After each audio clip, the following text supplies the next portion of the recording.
बिस्मिल्लाहिर्रहमानिर्रहीम। मोहतरम नाज़रीन, सलामुन अलैकुम। मैं हूं आपका मेज़बान साजिद रिजवी। आज एक ऐसे मौजू पर बात करना बहुत ज़्यादा ज़रूरी है, क्योंकि हमारे आमाल जो हैं वो खालिस होने चाहिए, सिर्फ़ और सिर्फ अल्लाह के लिए होने चाहिए। लेकिन इसमें मिलावट देखने को मिल रही है।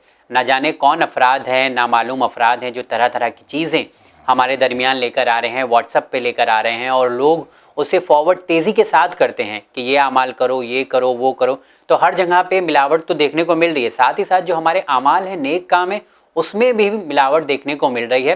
तो मिलावट किस हद तक सही है और किया जा सकता है, इस पर बात करना बहुत ज़रूरी है, क्योंकि ये हमारा दीन है, हमारा अक़ीदा है। और इस पर अगर हम अमल करते हैं तो हम ये सोच कर करते हैं कि ये अल्लाह ताला ने बयान फरमाया है, अहले बैत अलैहिमुस्सलाम के ज़रिए हम तक पहुँचाए दीन, तो वो खालिस होना चाहिए, प्योर होना चाहिए, क्लियर होना चाहिए। इस मौजू पर बात करने के लिए एक बार फिर से चैनल विन के स्टूडियो में मौजूद हैं तंजीमुल मकातिब के सेक्रेटरी हुज्जतुल इस्लाम वल मुस्लिमीन आली जनाब मौलाना सैयद सफ़ी हैदर साहब किबला। तो आइए सबसे पहले उनसे मुलाकात करते हैं। अस्सलामुन अलैकुम। वालेकुम अस्सलाम व रहमतुल्लाहि व बरकातुहू। हाँ साहब, बहुत बहुत शुक्रिया। बिना वक्त ज़ाय किए कुछ अहम मौज़ूआत लेकर आपके सामने हाजिर हूँ सवाल के साथ। तो चाहता हूँ, क्योंकि ये दीन से जुड़ा हुआ है और दीन के साथ हम लोग देख रहे हैं कि अब मिलावट हो रही है, तो एक फॉरवर्डेड मैसेज है, उससे इस प्रोग्राम का मैं आगाज़ करता हूँ। 1 मिनट लगेगा मैं शायद पढ़ने। एक आमाल है, आमाल ऑफ हज़रत अब्बास अलैहिस्सलाम। इसमें यह दिया हुआ है कि ये आमाल किसी भी हाजत के लिए किया जा सकता है, ख़ास करके 8 मुहर्रम को, चाहे वो शब में हो या दिन में हो। इसमें कुछ इन्होंने तरतीब बताई है कि 2 रकत सलवात पढ़ें और वसीला दें हज़रत अब्बास अलैहिस्सलाम की 2 नियत। रकत नमाज पढ़े। हाँ, 2 रकत सलात हाजत। हाँ, वसीला हज़रत अब्बास अलैहिस्सलाम, सलात हाजत। नमाज बाद तस्बीह बीबी ज़हरा सलामुल्लाह अलैहा, फिर 34 बार अल्लाहु अकबर कहें, फिर 33 बार अल्हम्दुलिल्लाह, फिर 33 बार सुभान अल्लाह, जो तस्बीह का तरीका है।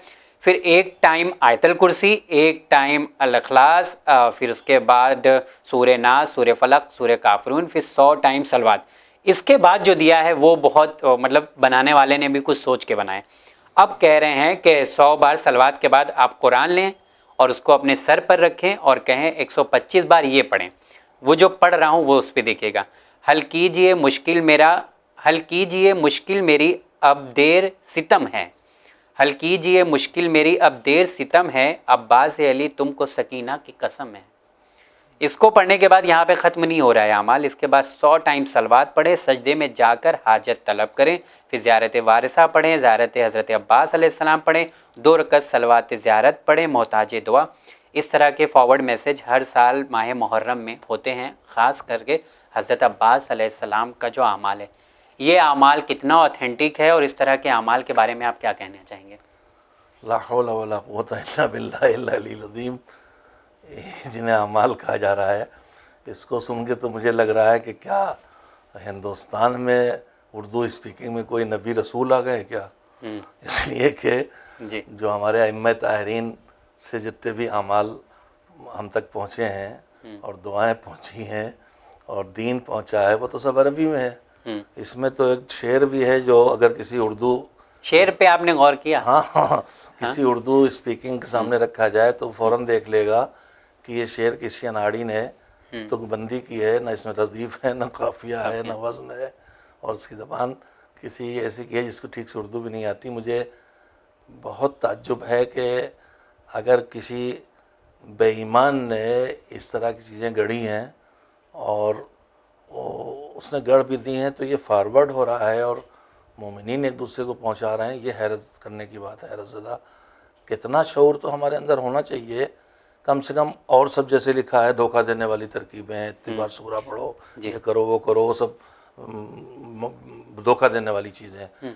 लेकिन जो ये लिखा हुआ है कि सर पे कुरान रख के शब कदर के अमाल से वो कंसेप्ट चुराया, और उसके बाद हज़रत अब्बास से बात करने के लिए इतना जाहिल है ये अमल गढ़ने वाला कि 2 कलमे अरबी में नहीं गढ़ सका कि दुआ या वसीला जो बनाना था अब्बास, तो अरबी में 2 कलमे लिख देता। बेचारे ने वो शेर लिखे हैं। हो सकता है किसी शायर से पैसे भी लिए हों कि तुम्हारे इस शेर को मैं अपने अमाल में डालूंगा, पूरी दुनिया में पढ़ा जाएगा। तो ये किसी जाहिल नेमुल्ला का काम है। जो मुझे हैरत उस पर भी है कि कितना, जिसने भी बनाया है, कितनी हिम्मत है उसमें कि वो इस तरह की चीज़ें गढ़ रहा है, और कितनी उसको भरोसा है कि हमारी कौम इतनी ना समझेगी, इसको फैला देगी। ऐसा कोई अमाल मौजूद नहीं है अपने पास। भाई ये मैं अर्ज कर रहा हूँ, ये उर्दू के शेर वाले अमाल, भाई अमाल हमारे यहाँ कौन से मोतबर हैं? अब तवज्जो फरमाएं, अल्लाह ने दुनिया की हर चीज़ में कुछ असर रखा है, चाहे वो मादी चीज़ें हों, जैसे दवाओं का असर है, घास फूस है, सब्जी फल है, उसी तरह से उसके जो आयात हैं, जो कलिमात हैं, अस्मा इलाही हैं, उन सब में असर है। लेकिन उनके असर को अल्लाह जानता है, या अल्लाह ने जिनको इल्म दिया, यानी पैगम्बर सल्लल्लाहु अलैहि वसल्लम और अहले बैत अलैहिमुस्सलाम, वो जानते हैं। तो अब कौन से कलिमात पढ़ने से, अल्लाह के नाम लेने से, या कुरान की आयतें पढ़ने से, या तस्बीहात पढ़ने से, या दुआओं के कलिमात पढ़ने से कौन से नताइज बरामद होंगे, ये हम आप तो जानते नहीं हैं, हमको तो इल्म इसको मिला नहीं है जी। तो जो किसी काम के लिए अमल बताया जाएगा वो वही बता सकता है जिसके पास अल्लाह के पास से इल्म आया हो, बेशक, कि ये सूरा पढ़ो तो इसके ये असरात हैं, और ये इस तरह से इतनी बार ईमान, जैसे मासूमीन से रवायात में आया है कि बस ये आयतें पढ़ो, ये तस्बीह पढ़ो, ये नमाज पढ़ो, ये दुआ करो, उसी की नकल की गई है। जी बिल्कुल, कॉम्बिनेशन बनाया गया है, हाँ। माजून बनाया गया है। लेकिन मासूमीन अलैहिमुस्सलाम ही सिर्फ अमाल साजी कर सकते हैं, यानी वो हमें बता सकते हैं कि इस शब में करो, इसका नतीजा इस शब में करो। गैर मासूम के पास तो इल्म ही नहीं है। तो अगर हम चंद अच्छी चीज़ें बैठ के, बिल्कुल ये वैसे है कि जैसे कोई नुस्खा लिख दे और हकीम का, और उसे पता ही ना हो कि एक इस दवा में क्या असर है, और मरीज़ उससे ज़्यादा जाहिल हो, ले जाके उस नुस्खे को इस्तेमाल करे। ये सूरत वो है, किसी को हक नहीं है अमाल साजी का। अल्लाह के तरफ से जिसे इल्म मिला है, यानी हमारे अइम्मा और हमारे पैगंबर, इसके अलावा कोई अपनी तरफ से कुछ नहीं बना सकता कि फ़लाँ आयत पढ़ो तो ये असर होगा, और फ़लाँ जुमला को ये, और ये नमाज़ पढ़ो तो ये होगा। उधर से कुछ मिला है तो ला के बता दो, बस ये हो सकता है। अपनी तरफ से कोई अमाल साजी और कॉम्बिनेशन का तरीका नहीं है, तो गढ़ा हुआ है। नहीं, इसमें एक दिक्कत क्या होती है, हराम है इसका पढ़ना। अच्छा। इसलिए कि ये मजहब में दाखिल किया जा रहा, अच्छा। और इसे मजहब का हिस्सा बना के पेश किया जा रहा है, जबकि ये मजहब की चीज़ नहीं है। इसी को बिदअत कहते हैं। अच्छा। और ये हराम है, ये हराम है, हराम। और इसका कोई रेफरेंस नहीं है, कोई ऑथेंटिसिटी नहीं है इस तरह भैया रेफरेंस मैं मांगूंगा नहीं, जब उसने उर्दू के शेर लिखे हैं तो मुझे तसव्वुर ही नहीं है कि किसी इमाम से हो सकता है। क्योंकि लोग क्या, अगर व्हाट्सएप पे जब जाता है तो लोग रैशनल, मतलब ऐसा दिमाग से सोचते कम है, और ये होता है कि अगर पढ़ भी लेंगे ये चीज़ों को तो कोई हर्ज थोड़ी ना, अच्छी चीज़ तो बयान हर्ज क्यों नहीं है। अगर आप उसे मजहब का हिस्सा समझ पढ़ेंगे तो आप गुनाहगार हो रहे हैं, बिदअत है। अच्छा, ईजाद है, क्योंकि बिदअत है। इसमें जो अल्लाहु अकबर लिखा है, फिर अच्छी बातें लिखी हैं, लेकिन अच्छी बातें जो मैं वही तो मैं बता, बिदअत किसको कहते हैं? अच्छा काम जो मजहब के नाम पे किया जाए मगर मजहब ने ना बताया हो, उसी तो कहते हैं। मैं कोई भी चीज़ मजहब में शुरू कर दूं ये समझ के कि रसूलुल्लाह ने बताया, इमाम बताया, और उन्होंने न बताया हो, तो इसी को बिदअत कहते हैं। मैं रात में नमाज़ पढ़ूँ, मुस्तहब नमाज रमज़ान की, खड़ा हो जाऊँ जमात से पढ़ने के लिए, क्या हरज है? नमाज़ पढ़ रहा हूँ, क्या हरज है? जमात से पढ़ रहा हूँ। लेकिन अल्लाह ने नहीं बताया, नहीं पढ़ सकता मैं। नवाफिल की नमाज जमात से पढ़ सकता हूँ मैं? क्या नहीं पढ़ सकते। मगरिब की नवाफिल मौलाना साहब के पीछे मैं भी जमात से पढ़ लूँ, वो भी पढ़ रहे, जमात नहीं पढ़ सकता। क्यों नहीं पढ़ सकता? इसलिए मजहब ने नहीं बताया, मैं उसे ईजाद नहीं कर सकता। तो ये जो कॉम्बिनेशन आजकल बनाए जा रहे हैं, माजून, इतना ये पढ़ो, इतना वो पढ़ो, इतना ये पढ़ो, ये सब बिदअत है और दीन में तहरीफ है, और बहुत बड़ा जुर्म है, गुनाह कबीरा है। और इससे हमको समाज को बचाना चाहिए और पता चलाना चाहिए कि साजिशें कौन कर रहे हैं। आजकल इसराइल वाले बैठे हुए रोज़ाना ऐसी चीज़ें डिज़ाइन करके माशरे में डाल रहे हैं। हो सकता है कोई, मुझे लगता है कि जो सबसे पहले जिस मैंने मैसेज फॉरवर्ड किया होगा या रिसीव किया होगा उस तक पहुंचना, कैसे पहुंचा जाए, हाँ, उस तक पहुंचना बहुत ज़रूरी है। जिसके पास आया होगा, फॉरवर्ड किया होगा, सोच समझ के समझे और इस पैगाम को उन तक पहुंचाएं कि भाई इस तरह की चीज़ें आप दाखिल ना करें, ये सब गलत है, ये इसराइल का काम है। जी, एक सोची समझी साजिश है हमारे ईमान को ख़राब करने की। मौलाना साहब, एक और मसला ऐसा ही है कि एक खातून गई हुई थी किसी प्रोग्राम में, जब उन्हें एक हदिया दिया गया, ठीक है, डिनर सेट। अब जब वो खुशी खुशी, अब डिनर सेट किसी को अगर मिलेगा, घर आएगा तो बहुत खुश होगा। अब डिनर सेट उन्होंने खोला घर पे, तो उसमें से एक पर्ची निकली, उसमें लिखा हुआ था कि आप 14 बार दुआए कुमैल पढ़ें और इनके मरहूम को आप हदिया कर दें, जिन्होंने वो दिया था हदिये में। ये बताइए कि ये तरीका सही है 14 बार दुआए कुमैल पढ़ाने का कि आप किसी को गिफ्ट दें और अंदर पर्ची रहे, क्योंकि अब ये खातून कंफ्यूज है कि अगर जो उन्हें दी गई थी चीज़ वो डिनर सेट, वो किस उन्वान से दिया गया था? मतलब तबर्रुक के तौर पर या कोई प्रोग्राम था उसमें? नहीं, एक ये तरीका बताया गया महफिल में, किसी प्रोग्राम में आप बांटेंगे। पूछ रहा हूँ कि नहीं, एक होता है जो हमारे यहाँ रिवाज है कि महफिल हो रही है, मजलिस हो रही है, उसमें बतौर तबर्रुक की चीज़ें दी जाने लगी हैं जी। और एक ये है कि हमने कोई पार्टी की खाने पे यूँ ही बुलाया और उनको दिया, तो एक जगह वो बनेगी, एक कैफियत होगी उसका तबर्रुक बनना, एक होगा हदिया बनना, गिफ्ट बनना।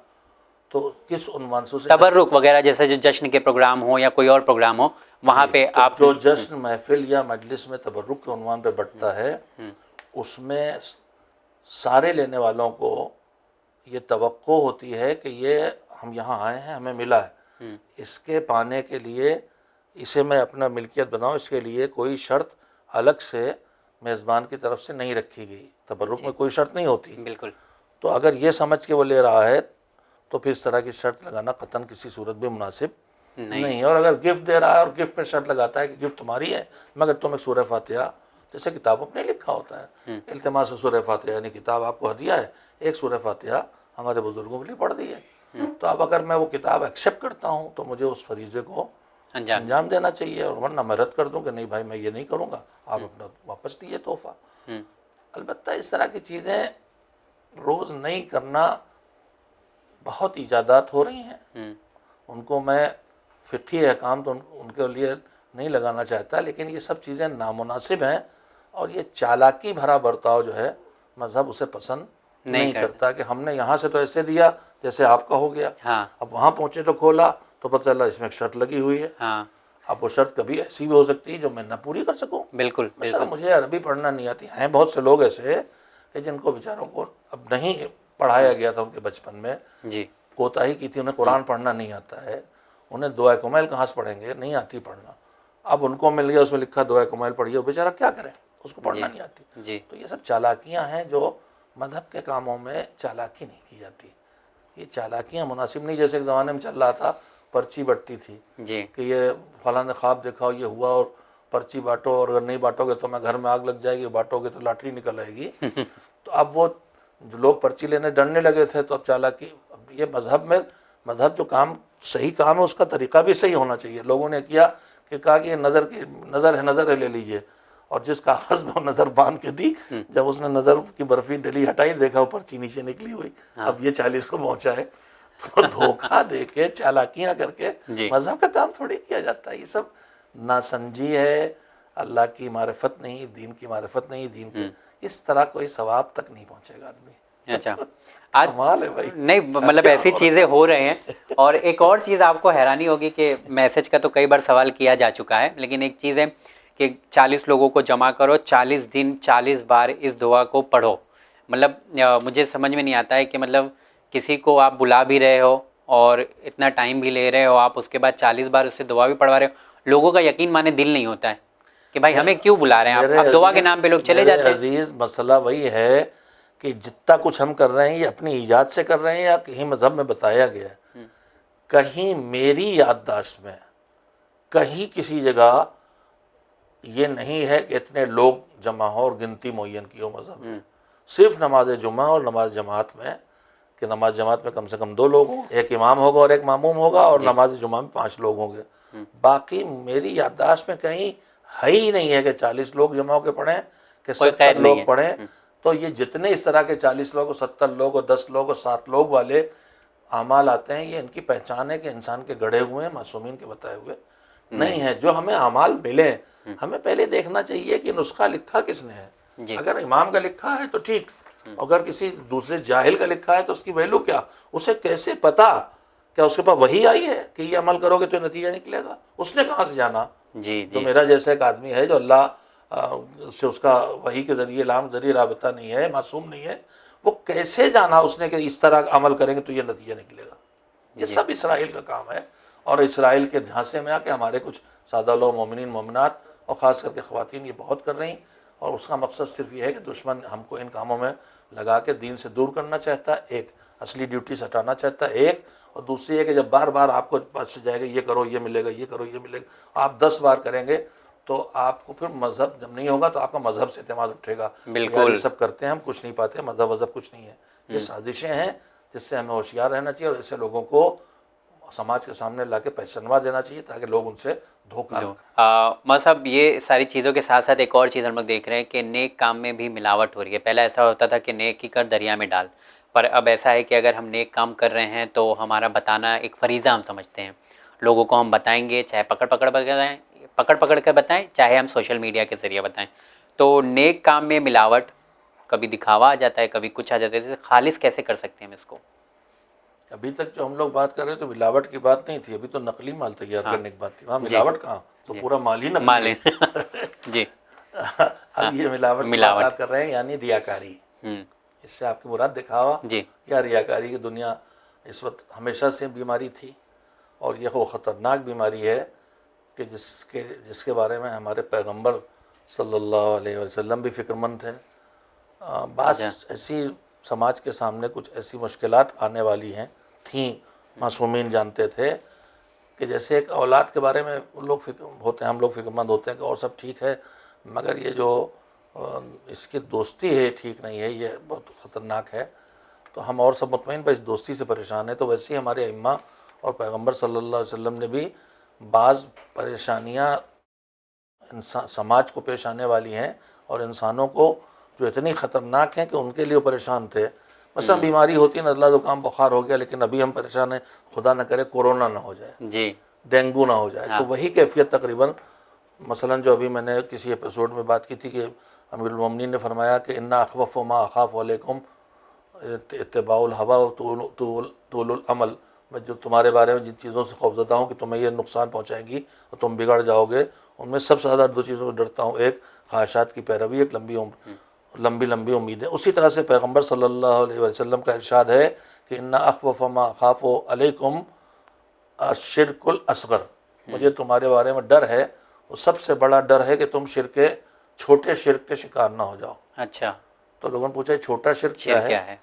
तो फरमाया कि छोटा शिर्क दिखावा और रियाकारी है। दिखावा करना और रियाकारी करना, और ये इंसान के वजूद में इतने चुपके से आता है कि जैसे कहीं रात के सन्नाटे और तारीकी में किसी चट्टान के नीचे चींटी चल रही हो तो उसका पता नहीं चलता, वैसे ही आदमी के अंदर शिर्क इस तरह आता है। लिहाजा इससे होशियार रहो। और शिर्क का मतलब ये सारे अमाल ज़ाया। तो ये जो दिखावे की बीमारी है, ये हम इंसानों की पुरानी बीमारी है और मासूमीन ने इसको बहुत मुतवज्जे किया है और उन्होंने बार बार टोका है कि तुम्हारे अमल की कीमत इसी से तय होगी कि अल्लाह के लिए तुम कर रहे हो या बंदों के लिए। अगर दोनों के लिए हो रहा है कि हज भी कर रहे हैं, ज़ियारत भी कर रहे हैं और सेल्फी भी इधर जा रही है, तो उसका हश्र जो है यही है कि बस वो तारीफ़ ही मिलेगी, लोग ही जानेंगे, अल्लाह से कुछ नहीं मिलेगा। मैं बारहा रवायत पढ़ता रहता हूँ कि एक आदमी एक नेकी करता है तो अल्लाह कहता है इसके नाम अमल में 10 अजर लिख दो। फिर वो कहीं जाके बताता है तो होता है हुक्म कि अब इसके 3 अमल नेकियां, 3 जजाएं कर दो, घटा दो, वैल्यू डाउन। फिर दोबारा बताता है तो 1 रहती जाती है नेकी, और जब वो तीसरी मरतबा अपनी नेकी का जिक्र कहीं करता है तो अल्लाह कहता है इसके नाम अमल से अजर हटा दो, इसने मेरे लिए किया ही नहीं, इसको मुझसे कुछ लेना ही नहीं, ये तो फ़ोटो भेज कर लोगों से वाह लेना चाहता, वो ले रहा है, तो मुझसे इसे कुछ नहीं चाहिए, मुझसे चाहता ही नहीं। दूसरी हदीस में सुना देना चाहता हूँ, इस वक्त बहुत मिलावट जो बकौल आपके, यानी शिर्क असगर, यानी रिया, यानी दिखावा, यानी नाम की फिक्र। दूसरी यह है कि अल्लाह का इरशाद हदीस कुदसी में कि बहुत अच्छा पार्टनर हूँ मैं। पार्टनर होने क्या मतलब, जब तुम मेरे लिए भी कुछ करते हो और लोगों को भी पार्टनर शरीक बनाते हो, दुआए कुमैल पढ़ रहे हो अल्लाह के बारगाह में, लेकिन उसके साथ लोगों को सुना के अपनी काबिलियत और बहुत अच्छा पढ़ता हूँ वाह लेने के लिए पढ़ रहे हो, मजलिस पढ़ रहे हो, नवाब पढ़ रहे हो, कुछ भी कर रहे हो, तो मैं बड़ा अच्छा पार्टनर हूँ। जो तुम मेरा हिस्सा रखते हो मैं वो भी नहीं लेता, वो भी तुम्ही को दे देता हूँ, ले जाओ, मुझे चाहिए नहीं। ये फैक्ट है, रिवायत है। अच्छा, रिवायत है। अगर मैंने रियाकारी की तो अल्लाह कहता है तुमने मेरा हिस्सा भी रखा है और लोगों के दिखावे भी कर रहे हो, मेरा कुछ नहीं, मुझे चाहिए नहीं, ले जाओ सब तुम्हारा। ऐसी ज़बरदस्त मतलब पार्टनरशिप है। अल्लाह को रियाकारी बिल्कुल पसंद नहीं है, चाहे वो कोई भी अमल हो। उसने कहा हम हर गुनाह को बख्श देंगे, शिर्क को नहीं बख्शेंगे। शिर्क चाहे अल्लाह दो खुदा माने जाए, चाहे अल्लाह की इबादत में किसी को शरीक किया जाए। ओके, अच्छा, कुछ ऐसे भी काम है जो बिना दिखाए होते नहीं है, तो किया जा सकता है, कोई दिक्कत नहीं है उसमें? मजहब ने दोनों तरह की नेकियां रखी हैं, कुछ वो छुपा के करना है, कुछ वो जो खुल के सामने आके करना। कौन कौन सी वो खुल के सामने आने करने के लिए नेकियां वो रखी गई हैं जिनको देख के दूसरों में जज्बा पैदा हो। फॉर एग्जाम्पल मसलन सदक़े के लिए कुरान मजीद में है कि चाहे खुल के दो चाहे छुपा के दो। ताकीद बहुत ज़्यादा की गई है छुपा के दो, इतना कि एक हाथ से दे तो दूसरे को पता ना चले। लेकिन खुले आम सदका देने यानी खैरात करने को भी हुक्म दिया गया है कि वो भी अच्छा है, वो इसलिए कि दूसरे देखें तो ये वो भी करें, माहौल बने। पर यहाँ पे कंट्रोल मसलन नमाज जमात में हम आके पढ़ते हैं, बहुत सवाब उसका, इसलिए कि हम पढ़ेंगे तो एक माहौल बनेगा, दूसरा तीसरा चौथा आएगा। हम एक अच्छा काम लोगों के सामने आगे करेंगे तो दूसरे इस माहौल में शामिल होंगे, वो एक अलग चीज़ है, वहाँ सामने लाके करने का हुक्म दिया गया। अच्छा। और नमाज में भी दो किस्में की गई, जमात नमाज फ़रीज़ा को मस्जिद में पढ़ो लोगों के सामने, नमाज फ़रीज़ा को जमात में पढ़ो लोगों के साथ, लेकिन नमाज शब घर में पढ़ो जी। ये बस ये बिल्कुल अल्लाह यहाँ कोई ना हो, वहाँ लोग हों ताकि वो देख के एक माहौल बने और लोग उसमें शामिल हों। ओके मौलाना साहब, आज के दौर में अल्हम्दुलिल्लाह बहुत सारी इबादतें हम लोग कर रहे हैं, मोबाइल हमारे साथ रहता है, लेकिन जैसे सफ़ेद कपड़े पे कोई कलर चढ़ा दिया जाए तो उसका रंग फ़ौरन आ जाता है, ठीक है। लेकिन हम इतनी सारी इबादत कर रहे हैं, उसके बाद भी हमारे अंदर जो तब्दीली आनी चाहिए या इबादत का रंग चढ़ना चाहिए वो दिख नहीं रहा है। इसको कैसे मतलब हम लोग कर सकते हैं कंट्रोल? जी बहुत अच्छा सवाल है, बहुत ज़रूरी है जी। हम लोग ज़िंदगी भर अमाल खैर कुछ ना कुछ करते ही हैं जी। एक इबादत का मतलब नमाज रोज़ा ही नहीं, बहुत अच्छे काम बहुत से करते हैं और उन तमाम अमाल खैर में अल्लाह ने उसके असरात रखे हैं, आखिरत में जज़ा के अलावा दुनिया के असरात रखे हैं, दुनिया में भी दिखेंगे। नहीं, मैं वही अर्ज़ कर रहा हूँ, मसलन सिले रहम का दुनियावी असर यह है कि उम्र लंबी होती है, मसलन ज़कात का दुनियावी असर यह है कि माल बढ़ता है, सदक़े का दुनियावी असर यह है कि उससे रोज़ी में इजाफ़ा होता, बरकत होती है, सेहत आती है।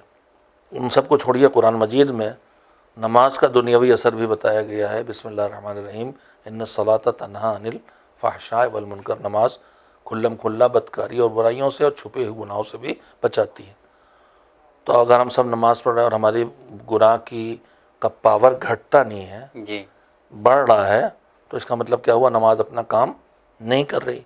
तो नमाज में तो अल्लाह ने असर रखा है, तो वो तो अपना काम करेगी, मगर मेरी नमाज काम नहीं कर रही। इसका मतलब कि जिन अमाल को हम अंजाम देते हैं वो अपना असर तब पैदा करेंगे जब अल्लाह कबूल करे। अच्छा। वैसे हों कि अल्लाह उन्हें कबूल करे तभी तो असर पैदा होगा जी। बिल्कुल, मेरे पढ़ लेने से तो असर आ नहीं जाएगा। जज़ा भी तब मिलेगी जब अल्लाह कबूल करेगा, दुनिया में नतीजा भी तब देगा जब अल्लाह कबूल करेगा। तो अगर हम बहुत कुछ कर रहे हैं, ये अमाल और वो अमाल वो सब, और नतीजा नहीं पा रहे हैं, तो इसका मतलब ये है कि उन अमाल में वो क्वालिटी नहीं आई है जो अल्लाह की बारगाह में कबूल हो। कबूल हुए होते तो अपना नतीजा देते। तो कभी कभी ऐसा भी होता है ना मौलाना साहब के अगर यहाँ पे कबूल नहीं हो रहा है तो वहाँ पे होगा, ये कन्फ्यूजन है कि यहाँ वहाँ की बात नहीं हो रही, मिल जाएगा, नहीं यहाँ वहाँ की बात नहीं। हाँ, जब फॉर एग्जाम्पल नमाज है, अभी हमें पता नहीं कि नमाज हमारी कबूल हो रही है कि नहीं हो रही है, अल्लाह ताला कर रहा है कि नहीं, पर ये हम लोगों को यकीन है कि नमाज पढ़ने का सवाब हमको मिलेगा, यहाँ नहीं मिलेगा तो वहाँ मिलेगा। नहीं, क्यों यकीन है? हाँ, नमाज के एक वो हुदूद हैं जिनकी वजह से हम मुजरिम न रह जाएं, कि जैसी भी है जो अल्लाह ने बताई हम पढ़ रहे हैं, कम से कम पढ़ रहे हैं तो बेनमाजी होने का जुर्म हमने नहीं किया, तो न पढ़ने के गुनहगार नहीं हुए। लेकिन अब पढ़ने में उसके असरात पैदा होंगे और वो जज़ा, भाई एक ही अमल की जज़ा मौला अली की एक ज़रबत पूरे सकलैन की इबादतों से ऊंची थी। एक ही वही तलवार चली, अली ने बहुत तलवार चलाई, मगर वो ज़रबत एक, तो एक ही अमल की, एक ही इंसान के अमल की अलग अलग कीमतें लगती हैं। रिवायात में है कि कभी तुम नमाज़ पढ़ते हो तो खाली तुम्हारा एक रुकू वहाँ जाता है, उसी वक्त अल्लाह के लिए था और कुछ नहीं था।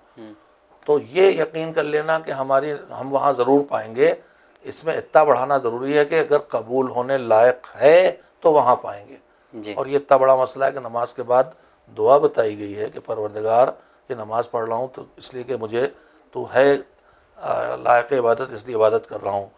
अब उसके बाद बंदा कहता है इनकाना फ़ीहा खलल नक्सुम मिन रुकूहा और सुजूदिहा फला तुआखिज़नी, इसकी नमाज के रुकू सज्जे में अगर कुछ कमी रह गई हो तो इस पर मुझे सज़ा न देना। तो मैं आया तो सवाब कमाने, तो वहाँ हो सकता है ऐसी पढ़ूँ कि सज़ा मिल जाए। वो तफ़द्दल अलैया बिल कबूल गुफ़रान, मेरी कोताही के बावजूद मेरे ऊपर ये फ़ज़ल फरमा कि मेरी नमाज को कबूल कर ले। तो अमाल अंजाम देना काफ़ी नहीं है, अमाल का कबूल होना सबसे बड़ी शर्त है। जब कबूल होंगे तो अजर आखिरत का भी सबब बनेंगे और सब सारे दुनिया भी पैदा होंगे। और कबूल होने की शराइत में लिल्लाहियत एक अहम चीज़ है, खुलूस नियत, और दूसरी अहम चीज़ है तकवा। कुरान में अल्लाह ने साफ कह दिया, इन्नमा यतक़ब्बलुल्लाहु मिनल मुत्तक़ीन, अल्लाह सिर्फ उनसे कबूल करेगा जिनके अंदर तकवा हो, यानी जो अल्लाह के अजाब से डरते हों, जिन्हें ख्याल रहता हो कि मुझे ये गुनाह न करूँ सज़ा मिलेगी, ये वाजिब न छोड़ूँ सज़ा मिलेगी, इतने होंगे तो उनकी नेकियां कबूल होंगी। और अगर वाजिबात छोड़ने में लापरवाह हैं तो फिर नेकियां कबूल होने वाली नहीं हैं। ओके, हराम करते जा रहे हैं जी, और लापरवाह गालियाँ भी बक रहे हैं, साजिश भी कर रहे हैं, मोमिन की तौहीन भी कर रहे हैं, इल्ज़ाम भी लगा रहे हैं, झूठ भी बोल रहे हैं, सब कर रहे हैं, और नमाज़ पढ़ने कहाँ कबूल होगी? तकवा आपके पास रहा नहीं।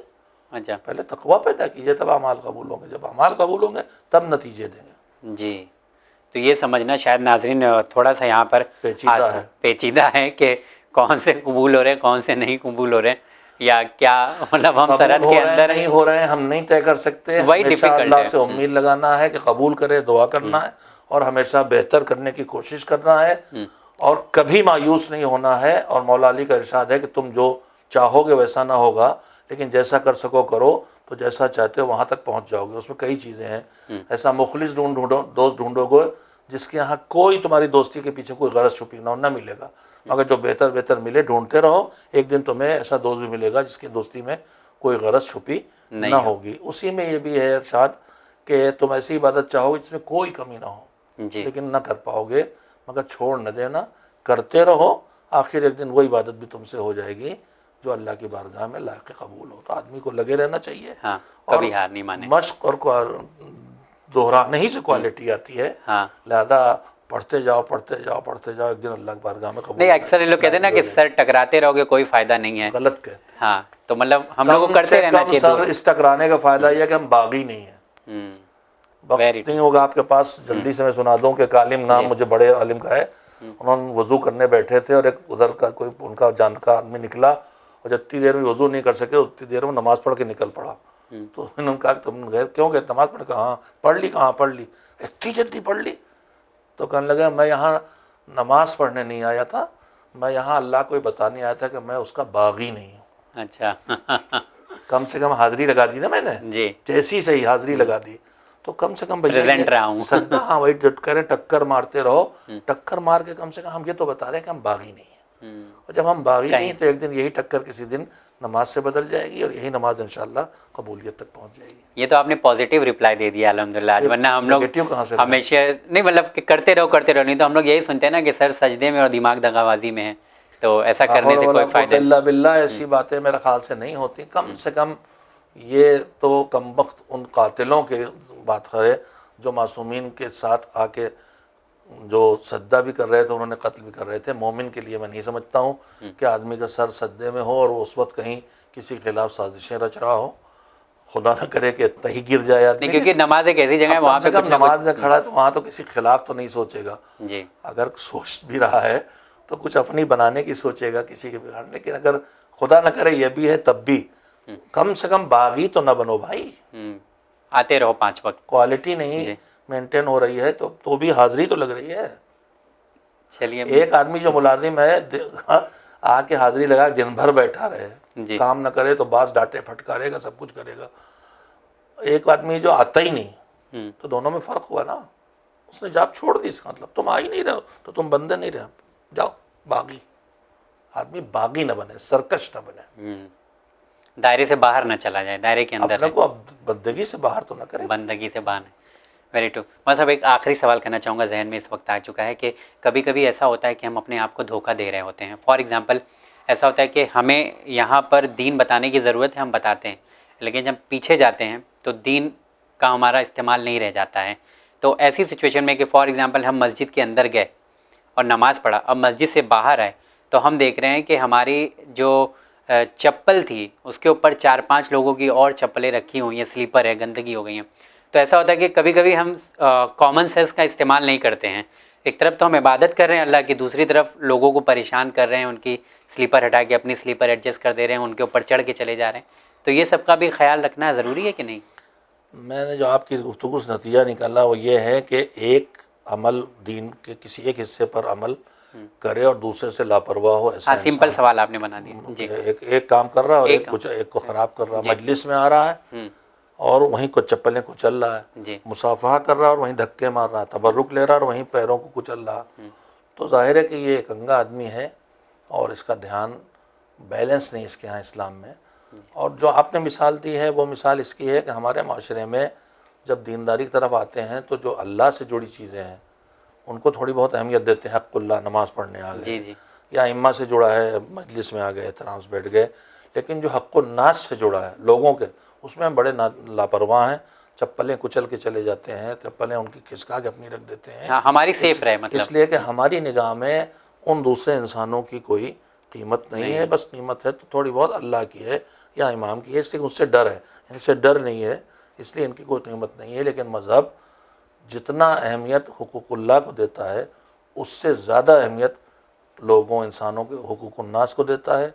और अल्लाह का हक़ अदा करके कबूल तभी होगा जब बंदों के हक़ का लिहाज करके अंजाम दिया जाए। मसलन नमाज मेरी तभी तो कबूल होगी जब मैं वज़ू उस पानी से करूँ जो किसी छीना ना हो, कपड़े वो पहनूँ जो मेरे अपने हों, छीने हुए ना हो।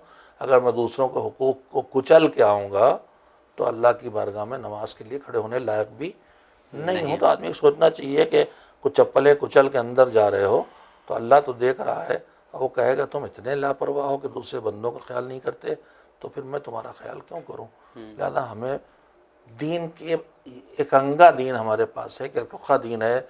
कोई अल्लाह के हुक्म में लगा नमाज, रोज़ा, कुरान तिलावत, बच्चे घर में भूखे बैठे हैं। कोई लगा हुआ है सोशल वर्क में, अस्पताल और कॉलेज और स्कूल 24 घंटे उसमें लगा और मस्जिद से गायब है।